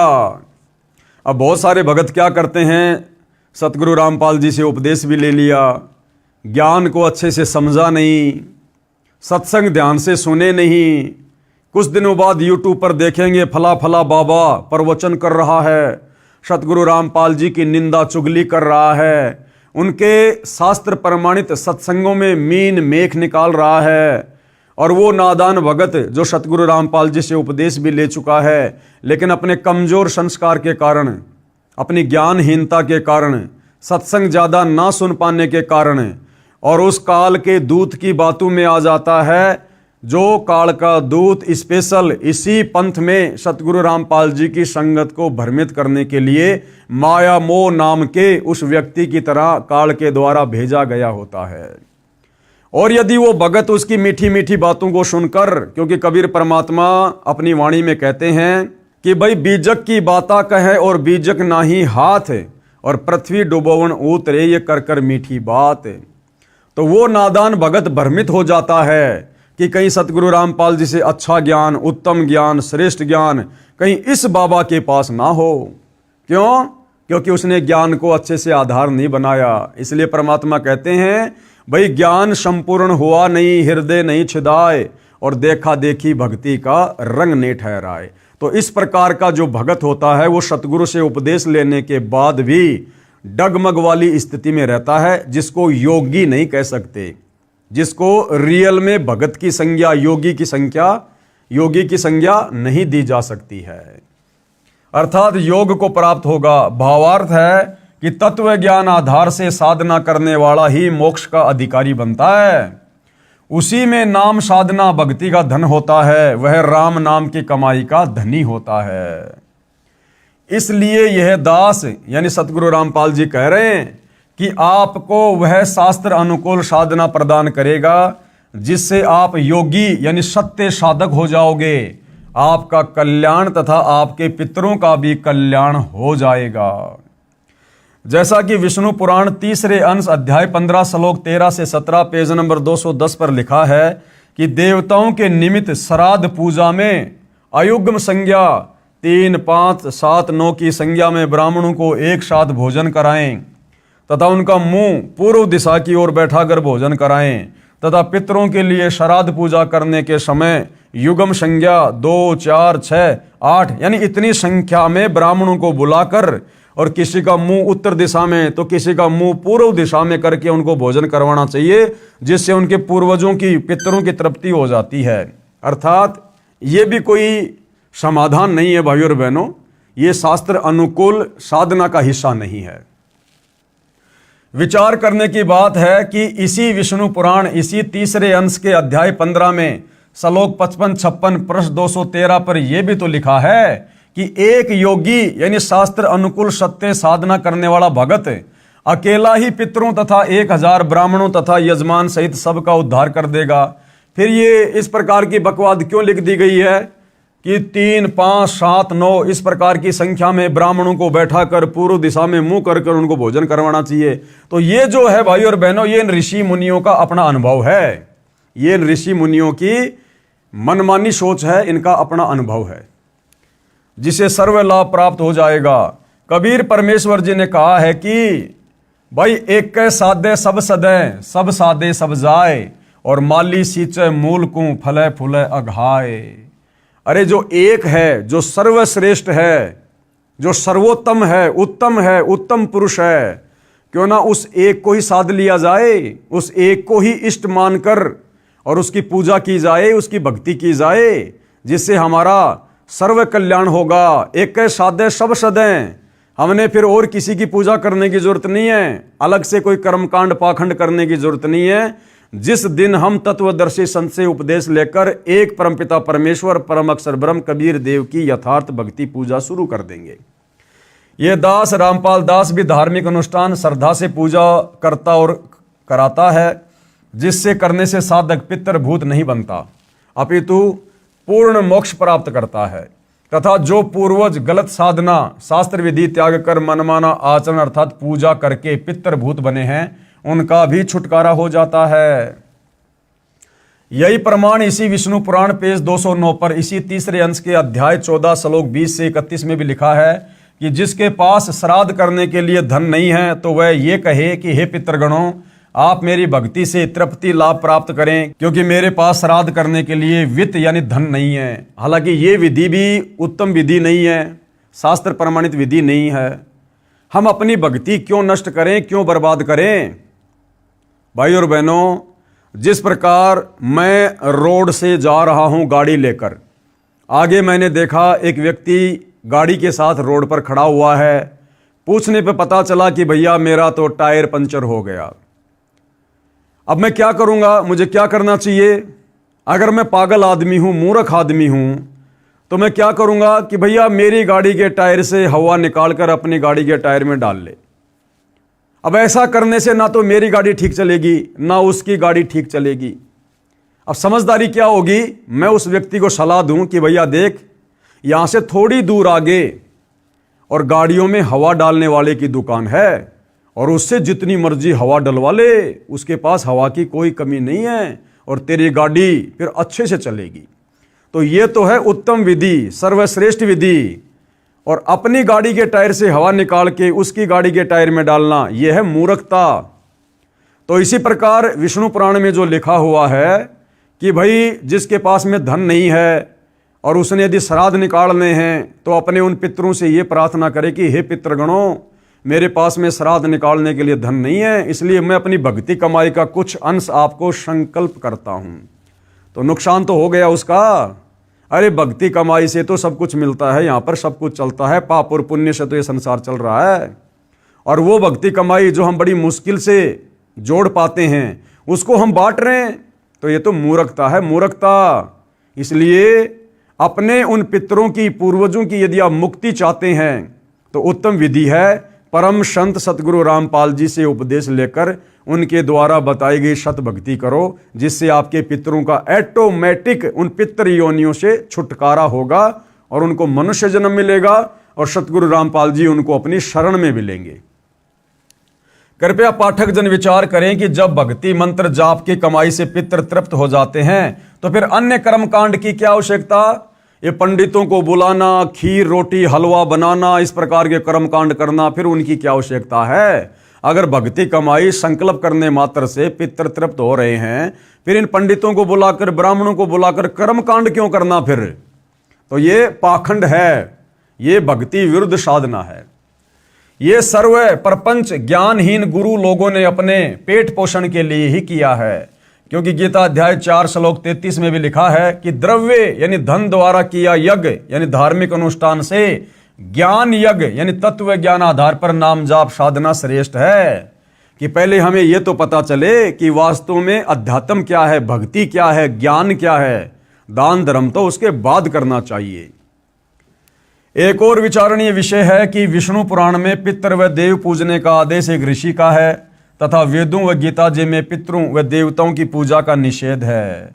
यानी पुराणों में जिस प्रकार से ये श्राद्ध निकालने की, पितृ पूजने की जो विधि लिखी हुई है, ये उन ऋषि मुनियों का अपना अनुभव है, ये परमात्मा का विधान नहीं है। परमात्मा का विधान है चारों वेद और गीता का ज्ञान है, और चारों वेद और गीता जी में तो भूत पूजना, श्राद्ध निकालना, पितृ पूजना अध्याय 9 श्लोक नंबर 25 में परमात्मा ने बिल्कुल मना किया है।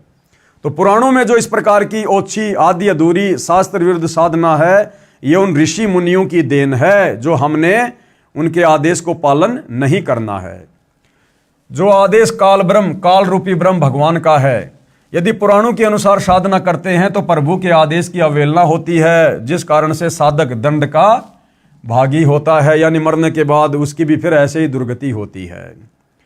श्राद्ध करने की श्रेष्ठ विधि अब सतगुरु रामपाल जी भगवान समझा रहे हैं कि यदि वास्तव में आपने अपने पितरों की मुक्ति करवानी है तो उसकी श्रेष्ठ विधि क्या है।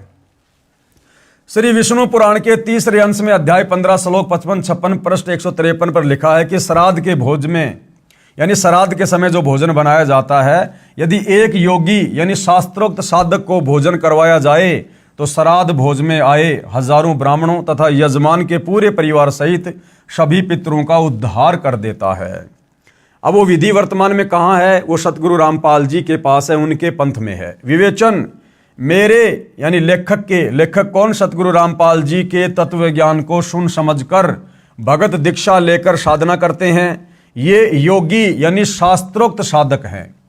हम सत्संग समागम करते हैं, उसमें भोजन भंडारा लंगर भी चलाते हैं। जो व्यक्ति उस भोजन भंडारे में दान करता है, उससे बने भोजन को योगी यानी मेरे शिष्य तथा ये दास सब खाते हैं। ये दास यानी लेखक सतगुरु रामपाल जी सत्संग सुनाकर नए व्यक्तियों को यथार्थ भक्ति ज्ञान बताता है और शास्त्रों के प्रमाण प्रोजेक्टर पर दिखाता है, जिस कारण से श्रोता शास्त्र विरुद्ध साधना त्याग कर शास्त्रोक्त साधना करते हैं। इस प्रकार उस परिवार का उद्धार हुआ। उनके द्वारा दिए दान से बने भोजन को भक्तों ने खाया, इससे पितरों का उद्धार हुआ। पितर जूनी छूटकर अन्य जन्म मिल जाता है। सत्संग में यदि 1000 ब्राह्मण भी उपस्थित हों तो वे भी सत्संग सुनकर शास्त्र विरुद्ध साधना त्याग कर अपना कल्याण करवा लेते हैं। ये है उत्तम विधि सर्व कार्यों को सिद्ध करने की। ये है वो वाणी, एक साधे सब सदें, सब साधे सब जाए, और माली सींचे मूल कूं फले फुले अघाए। जैसे आप जी ने पहले पढ़ा कि कबीर जी ने गंगा के तट पर ब्राह्मणों को ज्ञान देकर उनकी शास्त्र विरुद्ध साधना को गलत सिद्ध करके सत्य साधना के लिए प्रेरित किया। उन ब्राह्मणों ने सतगुरु कबीर जी से दीक्षा लेकर अपना कल्याण करवाया। अन्य साधना जो शास्त्रों के विरुद्ध थी त्याग दी और सुखी हुए। तो ठीक इसी प्रकार वर्तमान में भी मानव समाज ने सतगुरु रामपाल जी की बातों को, उनके सत्संगों को, उनके द्वारा लिखी पुस्तकों को गहनता से पढ़कर, सोचकर, समझकर, चिंतन मनन करके अपनी आत्मा के कल्याण हेतु और अपने पूर्वजों की आत्मा के कल्याण हेतु इस सतभक्ति को शीघ्रातिशीघ्र अपना लेना चाहिए।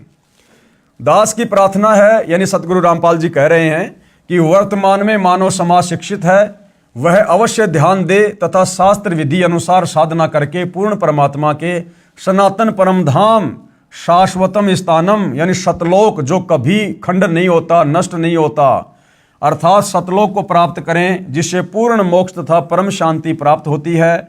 गीता अध्याय 15 श्लोक 4 तथा अध्याय 18 श्लोक 62 में जिसको प्राप्त करने के लिए कहा है, इसके लिए तत्वदर्शी संत की तलाश करो। तत्वदर्शी संत के बिना नहीं मिलेगा। और तत्वदर्शी संत के विषय में कहाँ बोला गया है? गीता अध्याय 4 श्लोक 34 कि अर्जुन, उस तत्व ज्ञान को प्राप्त करने के लिए किसी तत्वदर्शी संत की खोज कर, भली भांति उसको दंडवत प्रणाम करके उसको प्रसन्न कर, फिर वो तत्वदर्शी महात्मा तुझे तत्व ज्ञान का उपदेश करेंगे, जिससे आपको परम शांति होगी और परम गति प्राप्त होगी।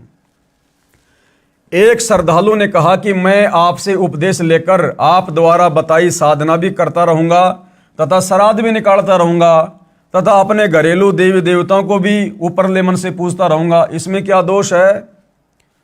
भाई इसमें तो दोष ही दोष है, परमात्मा का विधान भी तोड़ रहे हो। यानी राजा ने विधान बना दिया कि जो व्यक्ति चोरी करेगा उसको फला फला दंड मिलेगा, और जो व्यक्ति सरकारी नौकरी करेगा उसको ये तनख्वाह मिलेगी। और वो व्यक्ति कहे कि मैं सरकारी नौकरी भी करता हूँ और साथ में चोरी भी करता रहूंगा, इसमें क्या दोष है?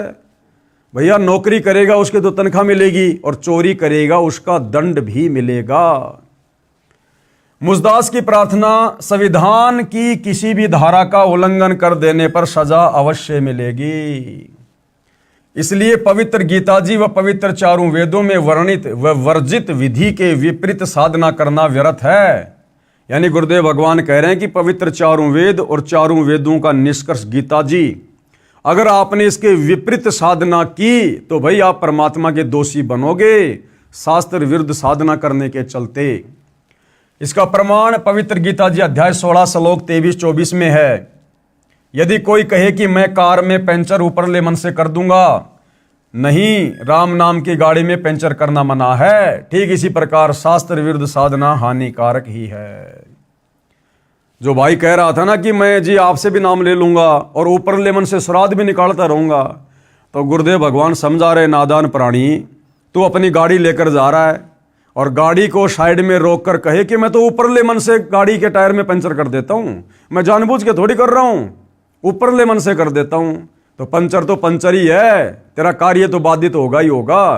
तो इसी प्रकार परमात्मा का नियम तोड़ देने से हम प्राणी दंड के भागी होते हैं। और ये जो शास्त्र विरुद्ध साधना है, ये परमात्मा के विधान को तोड़कर, उनके नियम और मर्यादाओं को तोड़कर, उनके संविधान को, जो भक्ति वाला संविधान है, उस संविधान को तोड़कर किया जाने वाला मनमाना आचरण है। और भाई इसकी सजा प्राणी को भुगतनी पड़ती है। कोई ये ना सोचे कि भाई मैं कोई बाबा रामपाल जी की भक्ति नहीं कर रहा, ना मुझे आवश्यकता है, और मैं तो जो कर रहा हूँ वही ठीक है, मेरे तो सारे ठाट बाट हैं, बड़ी कंपनी चला रहा हूँ, बड़ी फैक्ट्री है मेरे पास में, या बड़ी नौकरी है, बड़ा बिजनेस है, मेरे बच्चे बढ़िया कमा रहे हैं, हमें क्या आवश्यकता भक्ति की। भैया इस जन्म में आपको जो भी ठाट बाट हैं, भले आप संत रामपाल जी के भगत भी नहीं हैं, आप भले और भी कोई भक्ति नहीं करते, सारे उल्टे काम करते हैं, मांस आप खा रहे हैं, शराब आप पी रहे हैं, 2 नंबर के काम आप करते हैं, रिश्वत आप ले रहे हैं, फिर भी आपके घर में ठाट बाट हैं। भैया वर्तमान में आपको जो भी कुछ मिल रहा है इस मनुष्य जीवन में, ये आपके पिछले मनुष्य जन्म में की गई भक्ति का प्रतिफल है, और इसको आप जी बर्बाद कर रहे हैं आगे से सत भक्ति ना करके। तो इस जन्म में तो मान लीजिए आपके बड़े ठाट बाट हो रहे हैं और आपको लग रहा है मुझे भक्ति की क्या आवश्यकता है। ये जन्म कोई हमेशा नहीं रहेगा। वैसे ही कलयुग में 80-90 साल में आदमी निकल लेता है, और वैसे तो जीवन का 1 सेकंड का भरोसा नहीं। तो फिर आत्मा की यात्रा यहीं थोड़ी रुक जाती है। ये शरीर छोड़ने के बाद फिर भैया दुख ही दुख है। गधे की योनि, कुत्ते की योनि, सूअर की योनि, गंदी नाली का कीड़ा, जंगली जानवर, कभी प्रेत बनेंगे, कभी पितर बनेंगे, कभी भूत बनेंगे, फिर नरक में जाएंगे। फिर भैया फिर क्या बहानेबाजी करोगे। इसलिए इस मनुष्य जन्म में भक्ति करना हमारा प्रथम मकसद होना चाहिए, क्योंकि 84 लाख योनियों से बाहर निकालकर परमात्मा हमें ये मनुष्य जन्म सिर्फ और सिर्फ तत्वदर्शी संत की शरण में आकर सत भक्ति करके अपनी आत्मा का कल्याण करवाने के लिए देता है। बाकी इस जीवन में जैसा भी है, बेटा बेटी मिलना, कार कोठी मिलना, सुख या दुख मिलना, ये सब कुछ पहले से परमात्मा के द्वारा निर्धारित होता है। तो भाई इन बातों से, इन भ्रमणाओं से थोड़ा बाहर निकलो, और इन भ्रमणाओं से बाहर निकला जाएगा सतगुरु रामपाल जी के सत्संग सुन के, उनके प्रवचन सुनकर। दूसरा कोई तरीका धरती पर नहीं है। तो परम संत धरती पर आए हुए हैं, अति शीघ्र पहले उनके ज्ञान को समझो। और अब तो भगवान ने हमें विज्ञान दे दी, आधुनिक उपकरण दे दिए, सबकी जेब में मोबाइल डाल दिए। 30, 40, 50 साल पहले नहीं थी ये सुविधा। ये इस भक्ति युग में हमसे भक्ति करवाने के लिए परमात्मा ने विज्ञान दी है। तो हमने परमात्मा के द्वारा दिए गए इन उपकरणों का लाभ उठाना चाहिए। मोबाइल में फालतू के वीडियो वाडियो ना देखकर परमात्मा की चर्चा सुननी चाहिए, सतगुरु रामपाल जी के सत्संग सुनने चाहिए। और हमने अतिशीघ्र उपदेश लेकर आत्मा का कल्याण करवाना चाहिए। अन्यथा भैया आगे चलकर फिर दुख ही दुख हैं, कष्ट ही कष्ट हैं। इस वर्तमान जीवन का कोई भी रिश्तेदार, इस वर्तमान जीवन में जोड़ी गई संपत्ति आपके अगले जन्म में बिल्कुल भी काम नहीं आएगी। आपको कोई जानेगा भी नहीं, पहचानेगा भी नहीं। आप कहां जाओगे, किस योनि में जाओगे, किस देश में जन्म प्राप्त करोगे, आपका ये वर्तमान परिवार, वर्तमान की संपत्ति, वर्तमान के रिश्तेदार, वर्तमान की जान पहचान, वर्तमान की चौधर, वर्तमान की महिमा, ये यहीं खाक हो जाएगी, मिट्टी में मिल जाएगी। ये तुम्हारे वर्तमान परिवार वाले तुम्हारे मरने के बाद में तुम्हें साल भर में बड़ी मुश्किल से जब तुम्हारे श्राद्ध आएंगे उस दिन याद करेंगे, घंटा 2 घंटा, कि आज हमारे दादाजी के श्राद्ध हैं। अरे खुद को देख लो भाई, आज आप अपने दादा परदादा को जो मर चुके हैं, आप खुद उनको कितना याद करते हो। साल 2 साल में कभी याद आ गए तो आ गए, तो हमें कौन याद करेगा। फिर काहे की महिमा, काहे की चौधर। हम तो कहीं गधे बन के कुम्हार के नीचे डंडे खा रहे होंगे, पीछे से हमारे घर वाले हमारे श्राद्ध निकाल रहे होंगे, हमारे धर्मगुरु अपनी रोजी रोटी का धंधा चला रहे होंगे, और वो जीव कहीं दुर्गति। तो भाई विचार करो, अब समय है, मनुष्य जन्म है, परमात्मा धरती पर है, सच्चा सतगुरु स्वयं धरती पर है। इससे अच्छा मौका इस मनुष्य जीवन के लिए शायद ही कभी किसी युग में मिले। फिर तो समझदार को तो भाई और बहनों संकेत ही काफ़ी होता है। बाकी सतगुरु रामपाल जी के कर कमल से लिखित पवित्र पुस्तक हिंदू साहिबान नहीं समझे गीता वेद पुराण, आज इस पवित्र पुस्तक पर हमारा ये 18वें नंबर का वीडियो था। कल परमेश्वर जी के आशीर्वाद से फिर सेवा में हाजिर होंगे। तब तक गुरुदेव भगवान हम सबको आज्ञा दे, आशीर्वाद दे, सद्बुद्धि दे, हमारा मार्गदर्शन करे। बंदी छोड़ सतगुरु रामपाल जी भगवान की जय हो।